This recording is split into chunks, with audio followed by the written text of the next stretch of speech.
സാധാരണ നീ കട്ടിലല്ലേ കിടക്കാറ്, ഇന്നെന്താ ഒരു പുതുമ?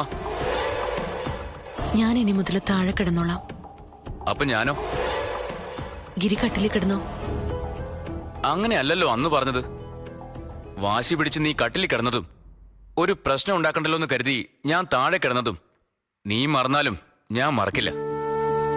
ഞാനും മറന്നതല്ല, ചെയ്യുന്നത് ശരിയല്ലെന്ന് തോന്നി. അങ്ങനെ തോന്നിയപ്പോ തിരുത്തി. നീ നന്നായെന്ന് കാണിക്കാനുള്ള ശ്രമമായിരിക്കും.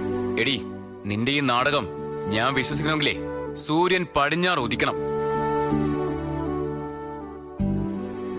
ഞാൻ മാറിയെന്നുള്ളത് പച്ചയായ സത്യമാണ്. പക്ഷേ അത് നിങ്ങളാരും ഉടനെ വിശ്വസിക്കണമെന്ന് വാശി പിടിക്കാൻ ഞാൻ ആളല്ല.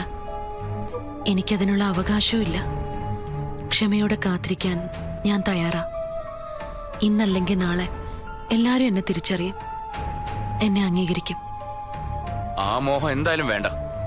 നിന്റെ വീട്ടുകാരടക്കം വന്ന് കാല് പിടിച്ചതുകൊണ്ടാ നിന്നെ വീണ്ടും ഈ വീട്ടിലേക്ക് കയറ്റിയത്. 1000 കൊല്ലം കുഴലിലിട്ടാലും നേരെയാകാത്ത നായുടെ വാലില്ലേ, അതുപോലെയാ നിന്റെ സ്വഭാവമെന്ന് ഇവിടെ എല്ലാവർക്കും നന്നായിട്ട് അറിയാം. തിരുത്താനും നന്നാവാനും ഒരു അവസരം അങ്ങനെ ഇവിടെ ആരും കരുതിയിട്ടില്ല. ഈ വീട്ടിലൊരു അംഗം കെട്ടിയ താലി പാഴാവരുത്, അത്രേ വിചാരിച്ചുള്ളൂ. അതുകൊണ്ട് മോഹങ്ങളൊന്നും വേണ്ട, അഭിനയവും വേണ്ട. ഞാൻ വച്ചു നീട്ടിയ വെറും ഒരു ഔദാര്യം മാത്രമാ നിന്റെ ഈ വീട്ടിലെ താമസം. ഗിരി എന്തു പറഞ്ഞാലും ഞാനത് കേൾക്കും. തല്ലിയ ഞാൻ കൊള്ളും. പക്ഷെ എന്റെ മാറ്റം അതെനിക്ക് നന്നായിട്ടറിയാം. ഇന്നല്ലെങ്കിൽ നാളെ നിങ്ങൾക്കും അത് ബോധ്യപ്പെടും. ഇനി ബോധ്യപ്പെട്ടില്ലെങ്കിലും എനിക്ക് പരാതിയൊന്നുമില്ല. ദാ ചായ. ഇതൊക്കെ വേദയാണോ ഉണ്ടാക്കിയത്? അതെ. എനിക്ക് വിശ്വസിക്കാൻ പറ്റുന്നില്ല. ഞാൻ മാറി സ്വാതി. ഇന്നും മാത്രമല്ല, ഇനി എന്നും ഞാൻ ഇങ്ങനെ തന്നെയായിരിക്കും. ഇവരെ വിശ്വസിപ്പിക്കാൻ വേണ്ടി അങ്ങനെ അടിമപ്പണി ചെയ്യേണ്ട ആവശ്യമൊന്നുമില്ല. അടിമപ്പണിയോ? ഈ വീട്ടിലെ ജോലികൾ എങ്ങനെയാ അടിമപ്പണിയാവുന്നത്? പണ്ട് ഞാൻ അടുക്കളയിൽ കയറില്ലായിരുന്നോ? അന്ന് എനിക്ക് കഴിക്കാനുള്ളത് മുഴുവൻ ഉണ്ടാക്കിക്കൊണ്ടിരുന്നത് സ്വാതിയാ. ഇന്ന് ഞാൻ അടുക്കളയിൽ കയറാൻ തുടങ്ങി. അപ്പൊ എല്ലാവർക്കും ഉള്ള ഭക്ഷണം ഞാൻ ഉണ്ടാക്കാം. ശരി. നല്ലതാ. ജോലി ചെയ്യുന്നോണ്ട് പറയുന്നതല്ല. ഒരു വീട് എന്താണെന്ന് പഠിക്കാൻ അവിടുത്തെ ജോലികളൊക്കെ ചെയ്യുന്നത് വളരെ നല്ലതാ. പക്ഷേ ജോലികളിൽ മാത്രം ഒതുങ്ങി നിൽക്കരുത്. ഈ മാറ്റം കുറച്ചു നാളത്തേക്ക് മാത്രം ആവരുത്. എന്നും ഇതുപോലെയായ വേദയ്ക്ക് കൊള്ളാം. എന്നും അങ്ങനെയായിരിക്കും. ഞാനിനി ഒരിക്കലും പഴയ വേദയിലേക്ക് തിരിച്ചു പോവില്ല. ദാ നീലിനുള്ള ചായ.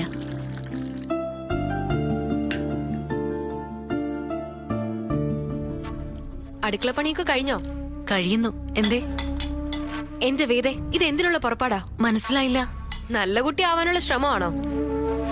ഒന്നിനുള്ള ശ്രമമല്ല, ഞാൻ എന്റെ ജോലി ചെയ്യുന്നു. അപ്പോ പഴയതൊക്കെ മറന്നോ? പഴയ ജീവിതം എനിക്കിനി വേണ്ട.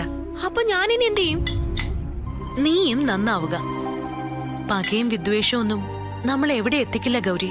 സ്നേഹമാണ് ഒരു മനുഷ്യനെ മനുഷ്യനാക്കുന്നത്.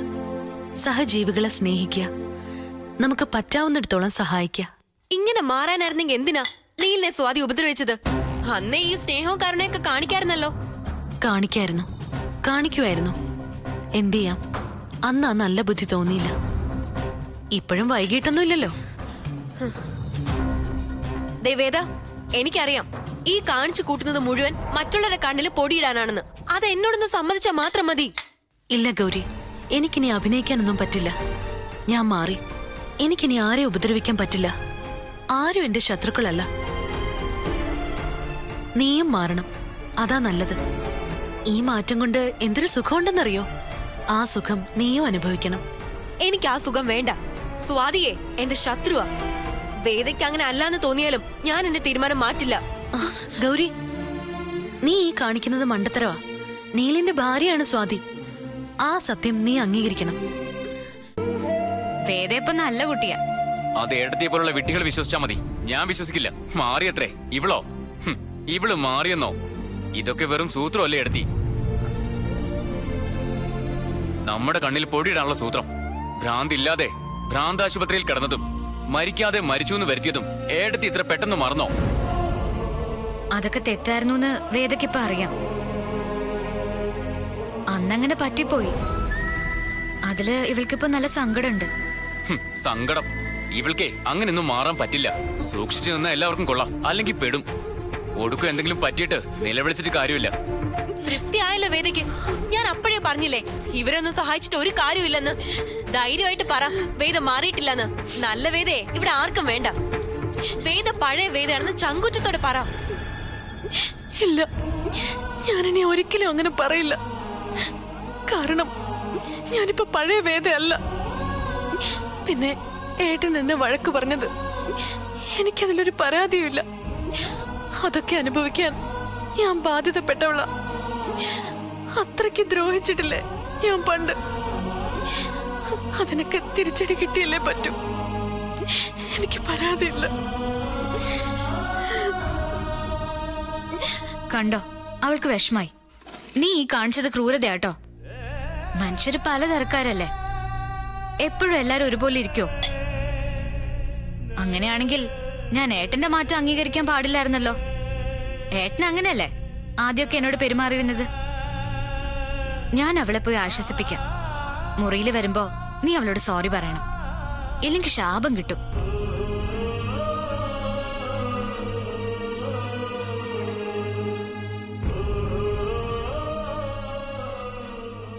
സോറി. എന്തിന്? ഗിരി അതിന് തെറ്റൊന്നും ചെയ്തില്ലല്ലോ. ഞാൻ വേദയെ കരയിച്ചില്ലേ? അത് സാരമില്ല. ഗിരിയല്ലേ കരയിച്ചത്. ഗിരിക്ക് അതിനുള്ള അവകാശമുണ്ടല്ലോ. നീ നന്നാവണമെന്ന് ആഗ്രഹിച്ച സമയമുണ്ട്. അപ്പോഴൊന്നും നീ നന്നായില്ല. പിന്നെ നീ ഇപ്പോ ഓരോന്ന് കാണിക്കുന്ന കാണുമ്പോ എനിക്കറിയാം ഗിരിയുടെ മാനസികാവസ്ഥ. ഗിരിയുടെ സ്ഥാനത്ത് ആരാണെങ്കിലും ഇങ്ങനെ പെരുമാറൂ. എനിക്ക് വിഷമമൊന്നുമില്ല.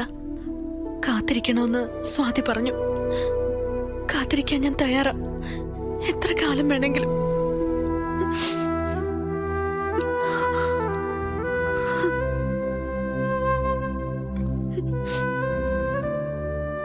എനിക്ക് മാറാൻ പറ്റുന്നൊന്നും അറിയില്ല. വേദയെ സ്നേഹിക്കാൻ പറ്റുമെന്നും അറിയില്ല. എനിക്ക് പോലും തിരിച്ചറിയാൻ പറ്റാത്തത്ര ആഴത്തിൽ ഞാൻ മാറിപ്പോയി എന്നുള്ളതാണ് സത്യം. മാറിയതല്ല, മാറ്റിയതാ. ഞാനല്ലേ തെറ്റുകാരി. ഞാനാ ഗിരി അങ്ങനെ മാറ്റിയത്. ഞാൻ കാരണം എത്ര പേരുടെ ജീവിതം തകർന്നു. ഭ്രാന്തായിരുന്നു. എല്ലാം വെട്ടിപ്പിടിക്കണമെന്നുള്ള വാശിയായിരുന്നു. എന്ത് നേടി? ഒടുക്കം കൂട്ടിയും കഴിച്ചും കഴിഞ്ഞപ്പോ ബാക്കി കിട്ടിയത് 0. ഞാനൊരു ഫെയിലിയർ ആണെന്ന് തിരിച്ചറിയാൻ വൈകിപ്പോയി ഗിരി. ഒരുപാട് വൈകിപ്പോയി. ഇപ്പോ വലിയ മോഹങ്ങളൊന്നും ഇല്ല എനിക്ക്. ഞാൻ പഴയ വേദയല്ല എന്ന് എല്ലാവരും തിരിച്ചറിയുന്ന ഒരു ദിവസം വന്ന സന്തോഷത്തോടെ ഈ വീടിന്റെ പടിയിറങ്ങാൻ ഞാൻ തയ്യാറാ. അങ്ങനെ പടിയിറങ്ങി പോവാനാണെങ്കിൽ എന്തിനാ തിരിച്ചു വന്നത്? ഞാൻ എന്തിന് ഇവിടെ ജീവിക്കണം? ആർക്കു വേണ്ടി? അതിനുള്ള ഉത്തരം കാലമാ തരേണ്ടത്. നിന്റെ ഈ മാറ്റം, അതിലൊരു സത്യമുണ്ടെങ്കിൽ നഷ്ടപ്പെട്ടെന്ന് കരുതിയത് മുഴുവൻ നിനക്ക് തിരിച്ചു കിട്ടും. കാലമാണ് എല്ലാത്തിനും ഉത്തരം തരേണ്ടത്. കാത്തിരിക്കണം. ക്ഷമയോടെ അതുവരെ കാത്തിരിക്കണം. ഞാൻ തയ്യാറാ. ഇത്രയെങ്കിലും പറഞ്ഞല്ലോ, സന്തോഷമായി. ഞാൻ കാത്തിരിക്കാം.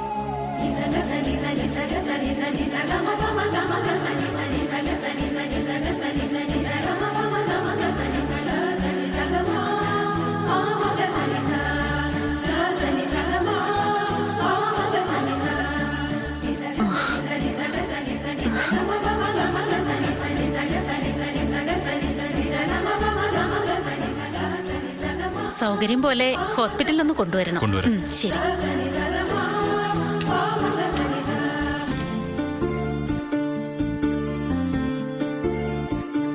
ഇപ്പൊ സമാധാനമായോ?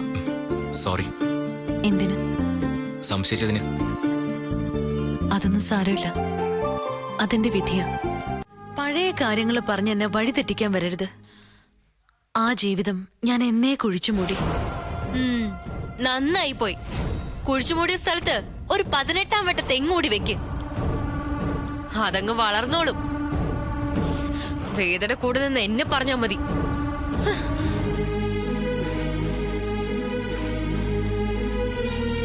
എന്താണ് രണ്ടാളും കൂടെ ഒരു ഗൂഢാലോചന. എടി സ്വാതിക്ക് വിശേഷം ഉണ്ടെന്ന്. അതെപ്പോ? കഷ്ടം, അത് വേണ്ടായിരുന്നു.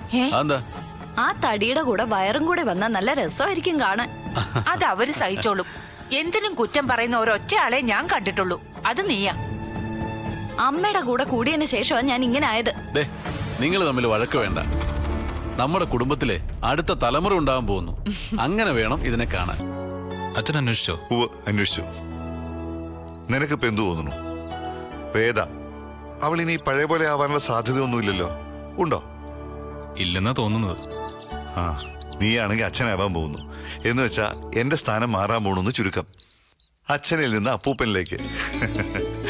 നമ്മുടെ ഈ വീടിനെ സംബന്ധിച്ചിടത്തോളം ഇത്രയൊക്കെ പോരെ സന്തോഷിക്കാൻ? അച്ഛൻ ഉദ്ദേശിച്ചത്? എടാ, ഒരു ആഘോഷമൊക്കെ വേണ്ടെന്നാ ചോദിച്ചത്. ഇതൊക്കെ ആഘോഷിച്ചില്ലെങ്കിൽ പിന്നെ എപ്പോഴാ? അത് വേണോ അച്ഛാ? അതെന്താ? അല്ല, എപ്പോഴൊക്കെ മതി മറിഞ്ഞ് സന്തോഷിച്ചിട്ടുണ്ടോ അപ്പോഴൊക്കെ സങ്കടപ്പെടേണ്ടി വന്നിട്ടുണ്ട്. എനിക്കിപ്പോ എല്ലാം പേടിയാ. കളയടാ, നീ എന്താ ഈ കൊച്ചു പിള്ളേരെ പോലെ? പുറത്തുനിന്ന് ആരെയും വിളിച്ച് ആഘോഷിക്കുന്ന കാര്യമല്ല, നമ്മൾ മാത്രം ഈ വീട്ടിൽ തന്നെ. ജീവിതത്തിൽ എന്തെങ്കിലുമൊക്കെ ഒരു രസം വേണ്ടേ? അച്ഛന്റെ ഇഷ്ടം. വയസ്സായി വരിക, എപ്പോഴാ എന്താ സംഭവിക്കാന്ന് പറയാൻ പറ്റില്ല. ആർക്ക്? അച്ഛനോ? എന്താ, ഞാൻ ചിരഞ്ജീവിയാന്നാണോ നീ വിചാരിച്ചിരിക്കുന്നേ? മോളിൽ നിന്നൊരു വിളി വന്നാ അപ്പൊ പോണം. അങ്ങനെ പോകാൻ റെഡിയായി തന്നെയാ ഞാൻ ഇരിക്കുന്നേ. അതിനിടെ കിട്ടുന്ന കുറച്ച് നല്ല നിമിഷങ്ങൾ. അല്ലെങ്കിൽ തന്നെ ഈ ജീവിതം എന്ന് പറയുന്നത് ഇതൊക്കെ തന്നെയല്ലേടാ. വിരസമായ ഒരു യാത്രയിൽ നമ്മളായിട്ട് തേടി പിടിക്കുന്ന കുറച്ച് നല്ല നിമിഷങ്ങൾ. ഒന്നും വിട്ടുകളയരുത്, മിസ് ചെയ്യരുത്. കാരണം അവസാനം കൂട്ടിക്കിഴിച്ച് നോക്കുമ്പോൾ അതൊക്കെ മാത്രമേ ഉണ്ടാവൂ. ഇത് പിടിക്ക്. അമ്മയും കൂടെ വന്നിട്ട് മതിയായിരുന്നു ആഘോഷം. ആഘോഷമൊന്നും പിന്നത്തേക്ക് മാറ്റി വെക്കരുത്. പിന്നെ അത് ആഘോഷിക്കാൻ പറ്റിയില്ലെങ്കിലോ? ഈയിടെ നെഗറ്റീവ് വർത്താനം കുറച്ച് കൂടുന്നുണ്ട്. ഇങ്ങനെ നിരാശപ്പെടാൻ മാത്രം ഇവിടെ എന്താ ഉണ്ടായത്?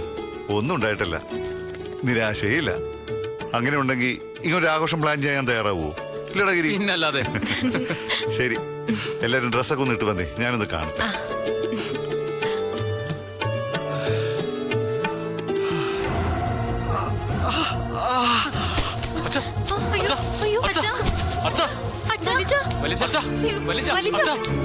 എന്താ പറ്റി?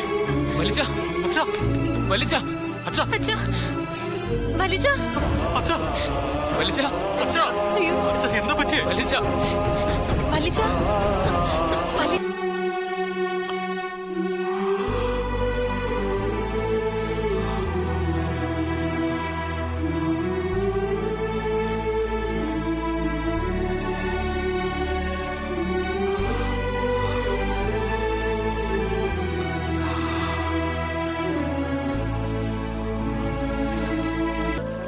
സന്തോഷായല്ലോ നിനക്ക്?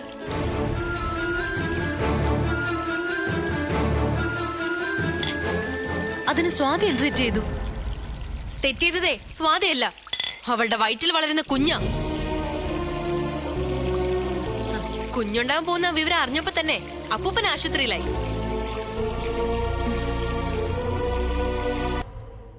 അമ്മയെ വിവരം അറിയിച്ചോ? ഇല്ല. നന്നായി, അവളെ അറിയിക്കണ്ട.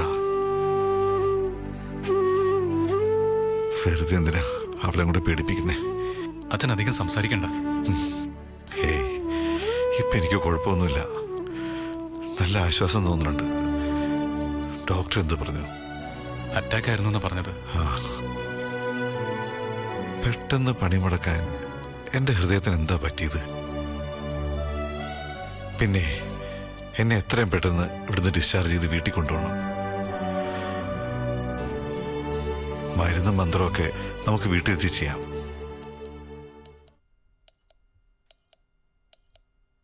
എന്താ ഇദ്ദേഹം പറയുന്നത്?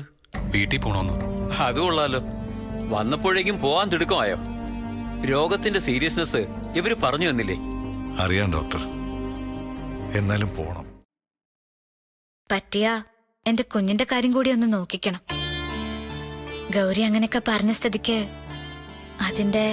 അതിന്റെ സത്യം അറിയാലോ. അതെപ്പോഴും ഓർത്തോണ്ടിരിക്കണോ സ്വാതി? മനസ്സിൽ നിന്ന് അത് കള. അവള് ചുമ്മാ. എന്നാലൊന്ന് അറിഞ്ഞു വെക്കുന്നത് നല്ലതല്ലേ? അതിന്റെ ഒന്നും ആവശ്യമില്ല. ജോത്സ്യർ എന്തെങ്കിലും നെഗറ്റീവ് പറഞ്ഞാ പിന്നെ അത് മതി ഒരു ജീവിതം മുഴുവൻ പാഴാവാൻ. ആവശ്യമില്ലാത്ത പണിക്കൊന്നും നിൽക്കണ്ട. എന്റെ അവസ്ഥ നിനക്കറിയാലോ. എപ്പോഴാ എന്താന്നൊന്നും പറയാൻ പറ്റാത്ത സ്ഥിതിയാ. സുബോധത്തോടെ ജീവിച്ചിരിക്കുമ്പോ തന്നെ അതൊന്ന് കാണണമെന്നൊരാഗ്രഹം. പക്ഷെ വല്ലിച്ച, ഇപ്പൊ ഒരു കല്യാണത്തിന് ഞാൻ ഒട്ടും പ്രിപ്പയർഡ് അല്ല. സത്യം പറഞ്ഞ ചിന്തിച്ചിട്ട് പോലുമില്ല. അതുകൊണ്ട് പെട്ടെന്ന് അങ്ങനെ ചോദിക്കുമ്പോ ഒരു മറുപടി വൈകുന്നേരത്തിനകത്ത് ആലോചിച്ച് പറഞ്ഞാൽ മതി. എപ്പോഴായാലും വേണ്ടതാണല്ലോ. നിനക്കതിനുള്ള പ്രായമായി. ഇത്രയും കാലം ഇതേക്കുറിച്ച് നിന്നോട് സംസാരിക്കാതിരുന്നത് എന്റെ തെറ്റ്. സത്യം പറഞ്ഞ ഇവന്റെയും ഗിരിയുടെയും കല്യാണത്തിന് മുമ്പ് നിന്റെ കല്യാണം നടത്തേണ്ടതായിരുന്നു. ആ തെറ്റ് തിരുത്താനുള്ള അവസരമാണ് ഇപ്പൊ ഞാൻ നിന്നോട് ചോദിക്കുന്നത്. വല്ലിച്ചൻ പറയുന്നത് എനിക്ക് മനസ്സിലാവും. വല്ലിച്ചന്റെ ഭാഗത്തുനിന്ന് നോക്കുമ്പോ അത് ശരിയുമാണ്. പക്ഷെ ഞാൻ അതെ, ഇവിടെ നിന്നാ ബസ് കിട്ടുമോ? അറിയില്ല. ആ, ബസ് വന്നല്ലോ. അയ്യോ, എന്റെ മാല. ദാ.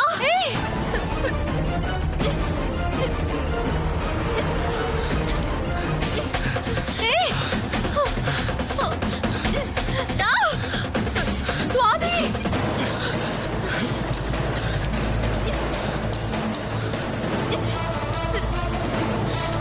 എന്റെ മാല.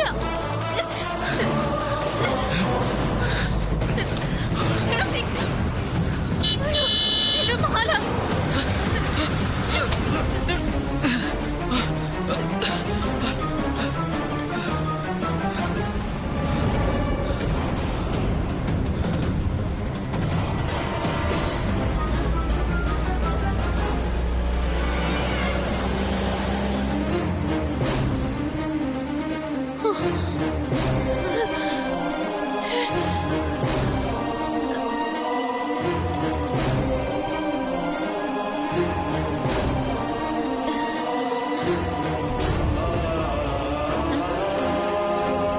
സ്വാതി, സ്വാതി, സ്വാതി,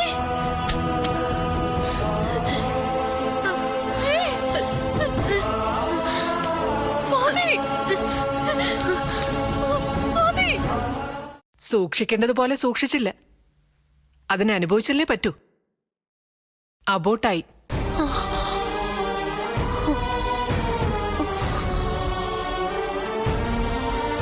ക്യാരി ചെയ്തിരിക്കുകയാണെന്ന് ഓർത്തില്ലായിരുന്നോ? അത് ആ നേരത്ത് ബാഡ് ലക്ക്. മറ്റൊന്നും എനിക്ക് പറയാനില്ല. വേദ,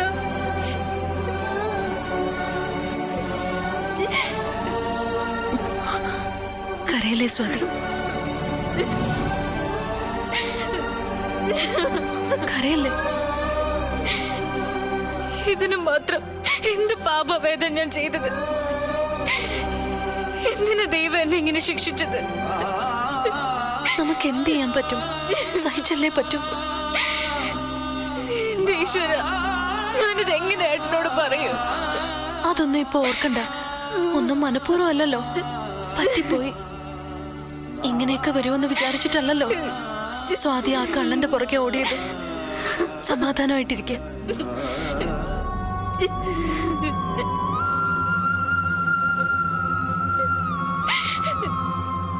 പോട്ടെ, ഇനിയും കരഞ്ഞിട്ട് എന്താ കാര്യം? നടക്കാനുള്ള നടന്നില്ലേ? യോഗമില്ല, അങ്ങനെ കരുതി സമാധാനിക്കാൻ. ആ മാല കള്ളം കൊണ്ടുപോയിക്കോട്ടെ എന്ന് വിചാരിച്ചാൽ മതിയായിരുന്നു. മാലയ്ക്ക് വേണ്ടി അയാളുടെ പുറകെ ഓടാൻ പോയതുകൊണ്ടല്ലേ ഇങ്ങനെയൊക്കെ സംഭവിച്ചത്. ആ സമയത്ത് ഞാനതൊന്നും ഓർത്തില്ല ഏട്ടാ.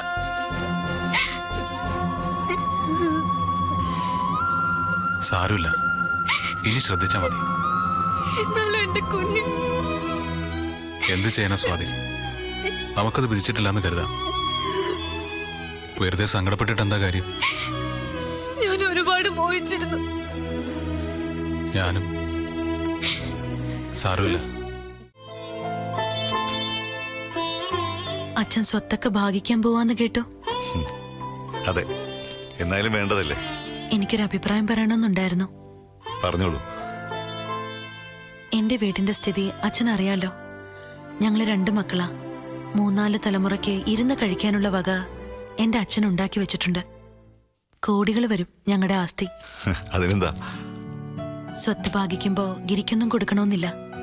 എല്ലാം നീലും സ്വാതി എടുത്തോട്ടെ. ഗിരിക്ക് കൊടുക്കാനുള്ളത് കൂടി ഗൗരിക്ക് കൊടുത്തേക്ക്. എല്ലാം ആലോചിച്ച് തന്നെയാണോ വേറെ ഈ പറയുന്നേ? അതെ അച്ഛാ, ഞങ്ങൾക്ക് ജീവിക്കാനുള്ള സ്വത്ത് എന്റെ അച്ഛൻ തരും. അത് മതി ഞങ്ങൾക്ക്. പക്ഷേ ഒരച്ഛനെന്ന നിലയിൽ എനിക്ക് അങ്ങനെ ചിന്തിക്കാൻ പറ്റില്ല. ഗിരിയെ ഞാൻ എൻ്റെ മകനല്ലാതായിട്ട് കണ്ടിട്ടില്ല. ഗൗരി എൻ്റെ മോള് തന്നെയാ. എനിക്കതറിയാം. അതുകൊണ്ട് തന്നെയാ വന്ന് പറയാമെന്ന് വിചാരിച്ചത്. ഗിരിയോട് ഈ കാര്യം സംസാരിച്ചോ? ഇല്ല, ഞാനത് പറഞ്ഞോളാം. ഞാനൊന്ന് ആലോചിക്കട്ടെ.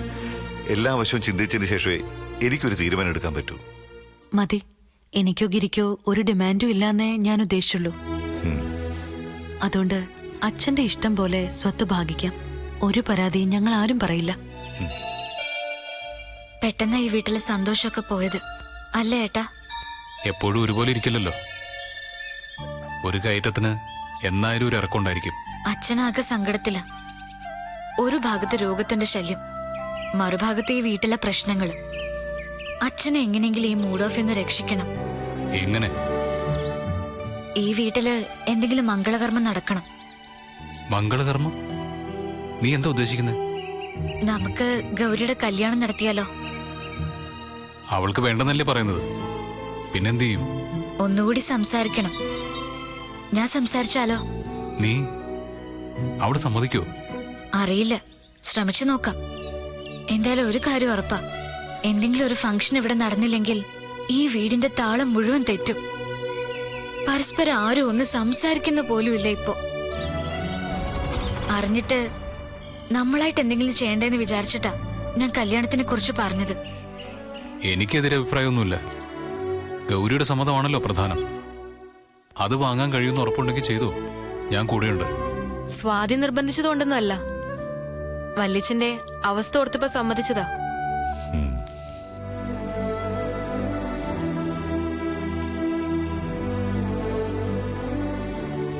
ഞാൻ കാരണം ഇനി വല്യച്ഛനൊരു മനോവിഷമം വേണ്ട. ആ സ്നേഹമെങ്കിലും നീ എന്നോട് കാണിച്ചല്ലോ, സന്തോഷം. നീ വിഷമിക്കണ്ടടി, അടിപൊളി ചെക്കനെ തന്നെ നമുക്ക് കണ്ടുപിടിക്കാം. അതൊക്കെ ആയിക്കോ. പക്ഷേ അതെന്താ നിനക്കൊരു സംശയം പോലെ? അതല്ല, ഈ വീട്ടിൽ ഇതുവരെ 2 കല്യാണങ്ങൾ നടന്നു. 2 നല്ല രീതിയിലല്ല നടന്നത്. നീലിന്റെ കല്യാണവും ഗിരിയുടെ കല്യാണവും 2 പേരുടെ ഇഷ്ടമില്ലാതെ നടന്നത്. എന്തായാലും ആ അവസ്ഥ എനിക്കുണ്ടാവരുത്. അങ്ങനൊന്നും ഉണ്ടാവില്ല. നിന്റെ കാര്യത്തില് നല്ലോണം തന്നെ അച്ഛൻ കല്യാണം നടത്തും. എന്റെയും ഗിരിയുടെയും കല്യാണം ഇഷ്ടമില്ലാതെ നടന്നു എന്നുള്ളത് സത്യമാണ്. എന്നുവെച്ച് അത് ഫ്ലോപ്പൊന്നും ആയില്ലല്ലോ. 2 കൂട്ടരും സന്തോഷത്തോടു കൂടി തന്നെയല്ലേ ഇപ്പൊ ജീവിക്കുന്നത്. എന്തായാലും എനിക്കൊരു പരീക്ഷണത്തിന് പറ്റില്ല. നീ പേടിക്കണ്ട. ഈ സിറ്റിയിലെ ഏറ്റവും നല്ല പയ്യന്മാരിലെ ഒരാൾ തന്നെയാ നിന്നെ കെട്ടാൻ വരുന്നത്. എന്തുകൊണ്ടും നമ്മുടെ നിലയ്ക്കും വിലയ്ക്കും ചേരുന്ന ഒരാളാ. അങ്ങനെ ആരെങ്കിലും കണ്ടുവച്ചിട്ടുണ്ടോ അച്ഛൻ? ഉണ്ട്. വലിയൊരു ബിസിനസ് ഗ്രൂപ്പാ. 2 മക്കളാ അവർക്ക്. അതിൽ മൂത്ത ആള്. ഒരിക്കൽ ക്ലബ് ഇലക്ഷന്റെ സമയത്ത് ഞങ്ങൾ തമ്മിൽ സംസാരിച്ചിട്ടുണ്ട്. അവർക്ക് താല്പര്യമുണ്ട്. ഒന്ന് വിളിച്ചാൽ മതി, വന്ന് കണ്ടോളാന്നാ പറഞ്ഞിരിക്കുന്നേ. എന്നാ പിന്നെ ഇവരെ ഇങ്ങനെ നിർത്തി മുഷിപ്പിക്കണ്ട. ഇവർക്ക് വല്ലതും പറയാനോ ചോദിക്കാനുണ്ടെങ്കിൽ ആയിക്കോട്ടെ. ആയിക്കോട്ടെ. ഏതുവരെ പഠിച്ചു? MBA ചെയ്തു. എന്നിട്ടെന്താ ജോലിയൊന്നും ചെയ്യാത്തത്? ചെയ്യണം. ഏതെങ്കിലും സ്ഥാപനത്തിൽ ജോയിൻ ചെയ്യാൻ വല്യച്ഛൻ പറഞ്ഞതാ. ഞാനാ പിന്നെ മടിച്ചു കളഞ്ഞത്. ഞാനും ബിസിനസ്സിലാ. ഞങ്ങളെക്കുറിച്ചൊക്കെ അറിഞ്ഞാണല്ലോ. വല്യച്ഛൻ പറഞ്ഞു. എനിക്ക് വേണ്ടത് ഒരു കൂട്ടുകാരിയാ, അല്ലാതെ ഒരു ഭാര്യയല്ല. ഭാര്യയും ഭർത്താവും പോലെ പെരുമാറുമ്പോ അതിൽ ഒരുപാട് ഒഫീഷ്യാലിറ്റീസ് വരും. അത് ബോറാ. ഫ്രണ്ട്സിനെ പോലെ ആണെങ്കിൽ ലൈഫിനൊരു രസം ഉണ്ടാവും. എന്താ ഗൗരിയുടെ അഭിപ്രായം? ഞാനും ഏതാണ്ട് ഈ പറഞ്ഞ കൂട്ടത്തിൽ പെടുന്നതാ. അല്ല, കുടിക്കോ? ഇല്ല. ഡ്രഗ്സ്? തീരെയില്ല. ഇതൊന്നും ഇല്ലാത്ത ആണുങ്ങളെ ഇപ്പൊ കണ്ടുകിട്ടാൻ പാടാ. അതുകൊണ്ട് ചോദിച്ചതാ. വേറൊന്നും തോന്നരുത്. അതിനെന്താ? ചോദിക്കേണ്ടത് ഗൗരിയുടെ അവകാശമല്ലേ. ലൈഫിൽ പാർട്ണറാകാൻ പോകുന്ന ആളെ കുറിച്ച് എല്ലാം അറിഞ്ഞിരിക്കേണ്ട കടമ ഗൗരിക്കുണ്ട്. ഞാൻ കാണണമെന്ന് പറഞ്ഞതേ കല്യാണമൊക്കെ ആയല്ലോ. നമുക്കാണെങ്കിൽ മറ്റു കാര്യങ്ങളൊന്നും സംസാരിക്കാൻ പറ്റിയില്ലായിരുന്നു. എന്ത് കാര്യത്തിലും ഞാൻ സ്ട്രേറ്റ് ഫോർവേഡാ. എന്തുണ്ടെങ്കിലും മുഖത്ത് നോക്കിയത് പറയും. അങ്ങനെയുള്ളവരെയാ എനിക്കും ഇഷ്ടം. വളച്ചിട്ടില്ലാതെ പറയാം. ബന്ധം അവിടെ നിന്നാണെന്ന് അറിഞ്ഞപ്പോ 1-2 ഫോണിലും അല്ലാതെയൊക്കെ വിളിച്ച് ഒരേ ഉപദേശം.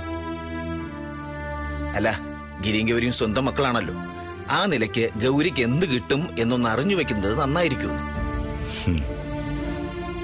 അവര് കരുതിയത് ഞാൻ ചേട്ടനോട് അക്കാര്യം സംസാരിക്കില്ലെന്ന്. എനിക്ക് മറച്ചു വെക്കാൻ എന്താ ഉള്ളേ?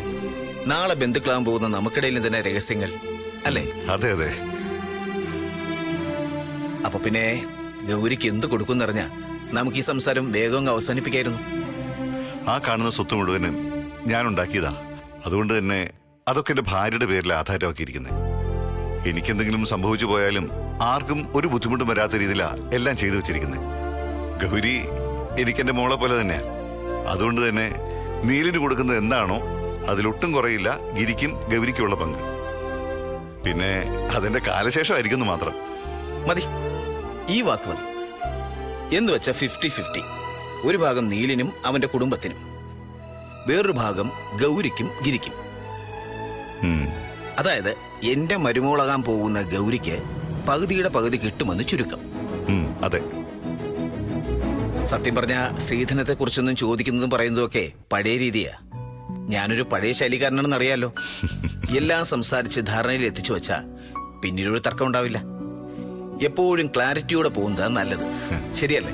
അത് തന്നെയാ നല്ലതും. ഞാൻ ഉണ്ടാക്കിയത് മുഴുവൻ എന്റെ മോനുള്ളതാ. 1-2 തലമുറയ്ക്കുള്ളത് ഞാൻ ഉണ്ടാക്കി വെച്ചിട്ടുണ്ട്. അത് മുഴുവൻ അവന് കിട്ടും. എനിക്ക് സ്വത്തും പണമൊന്നുമല്ല വലുത്, നല്ല ബന്ധം കിട്ടണം. സദാനന്ദനെ ഞാൻ പണ്ടേ അറിയുന്നതല്ലേ. അതാ ഈ ബന്ധത്തിനോട് എനിക്ക് താല്പര്യം തോന്നാൻ കാരണം. എല്ലാം ശരിയാവും ചേട്ടാ. നമ്മുടെ 2 കുടുംബങ്ങൾ കൂടി ഒന്നാവുമ്പോ അതൊരു പുതിയ തുടക്കമാവും. അങ്ങനെ ആവട്ടെ.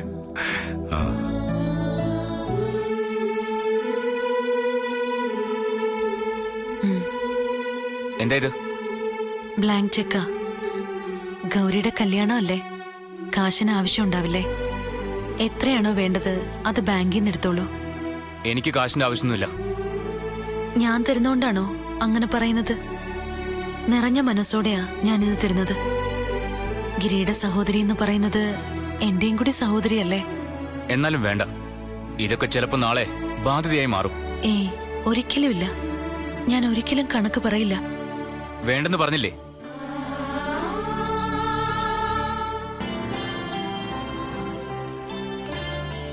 നീ എന്താ ആലോചിച്ചിരിക്കുന്നേ? ഏയ് ഒന്നുമില്ല. ഓർക്കാൻ പലതും ഉണ്ടല്ലോ അല്ലേ? ഗൗരിയുടെ കൂടെ കല്യാണം കഴിഞ്ഞാ ഞാൻ ശരിക്കും സ്വസ്ഥനായി. പിന്നെയുള്ള കാലം സ്വത്തുക്കളൊക്കെ നിങ്ങളെ ഏൽപ്പിച്ച് സ്വസ്ഥനായി കഴിയണം എന്നാ എന്റെ ആഗ്രഹം. അതിനുള്ള പ്രായമൊന്നും അച്ഛനും അമ്മയ്ക്കും ആയിട്ടില്ലല്ലോ. പ്രായം പലപ്പോഴും അക്കം മാത്രമല്ലല്ലോ നീൽ, മനസ്സിലെ തോന്നലും കൂടെ അല്ലേ. എല്ലാ അർത്ഥത്തിലും എനിക്ക് വയസ്സായി. മാലതിക്കും അതേ അഭിപ്രായം തന്നെയാ. അതുകൊണ്ടാവും വിൽപത്രം എഴുതണമെന്ന് അവളും പറഞ്ഞത്. വിൽപത്രോ? സ്വത്ത് ഭാഗം ചെയ്യുന്ന കാര്യം സൂചിപ്പിച്ചിരുന്നല്ലോ. അത് പറഞ്ഞപ്പോ അവക്കൊരു ഭയം, നിങ്ങൾക്കിടയിൽ തർക്കം ഉണ്ടായോന്ന്. വിൽപത്രമാവുമ്പോ ആ പ്രശ്നമില്ലല്ലോ. മരണശേഷമല്ലേ അത് നിലയിൽ വരൂ. അച്ഛൻ എന്തോ മറക്കുന്നുണ്ട്. രോഗമല്ല അച്ഛനെ അലട്ടുന്നത്, വേറെന്തുവാണ്. എന്നോട് പറയാൻ പറ്റുന്നതാണെങ്കിൽ പറയാം, പരിഹാരം ഉണ്ടാക്കുകയും ചെയ്യാം. എനിക്കല്ല ഭയം, നിന്റെ അമ്മയ്ക്കാ. എത്ര ചോദിച്ചിട്ടും അവളത് പറയുന്നില്ല. അച്ഛൻ ഊഹിച്ചില്ലേ? ഊഹിച്ചു, പക്ഷേ അത് ചിലപ്പോ ശരിയല്ലെങ്കിലോ? എന്നാലും എന്നോട് പറയാലോ. വേദ അവളെ കുറിച്ചാ. അവള് മാറിയെന്ന് നമ്മളെല്ലാവരും കരുതുന്നു. ശരിക്കും അതങ്ങനെ തന്നെയാണോ അതോ ചിലപ്പോൾ എന്റെ തോന്നൽ മാത്രമായിരിക്കാം. പക്ഷേ അതിനൊരു അടിസ്ഥാനമില്ല. അച്ഛൻ എന്താ അങ്ങനെ തോന്നാൻ കാരണം? കൃത്യമായി എടുത്തു പറയാൻ എന്തെങ്കിലും ഉണ്ടോ എന്ന് ചോദിച്ചാൽ ഇല്ല. എന്നാലും അവളെ കാണിക്കുന്നതും പെരുമാറുന്നതും അങ്ങനെയല്ലേ എന്നൊരു സംശയം. അതിന്റെ കാരണം ഞാൻ ചോദിച്ചത്. അന്ന് സ്വത്തൊന്നും വേണ്ടെന്ന് അവൾ അമ്മോട് പറഞ്ഞിരുന്നല്ലോ. പക്ഷേ പിറ്റേന്ന് അവളുടെ അച്ഛൻ വാസുദേവൻ എന്നെ ഫോൺ ചെയ്തിരുന്നു. വേദ പറഞ്ഞതൊന്നും കാര്യമാക്കണ്ട, നിയമപ്രകാരം അവൾക്ക് കൊടുക്കേണ്ടത് കൊടുക്കണമെന്നും പറഞ്ഞ്. നമ്മൾ സ്വത്ത് ഭാഗിക്കാൻ പോകുന്ന വിവരം അവരെങ്ങനെ അറിഞ്ഞു? വേദ പറഞ്ഞു കാണും. എന്തിനു പറഞ്ഞു? അവക്ക് സ്വത്തൊന്നും വേണ്ടെന്ന് നമ്മളോട് പറയാ, എന്നിട്ട് വിവരങ്ങൾ കൃത്യമായിട്ട് വാസുദേവനോടും പറയാം. ഒരുതരം ഡബിൾ പ്ലേ.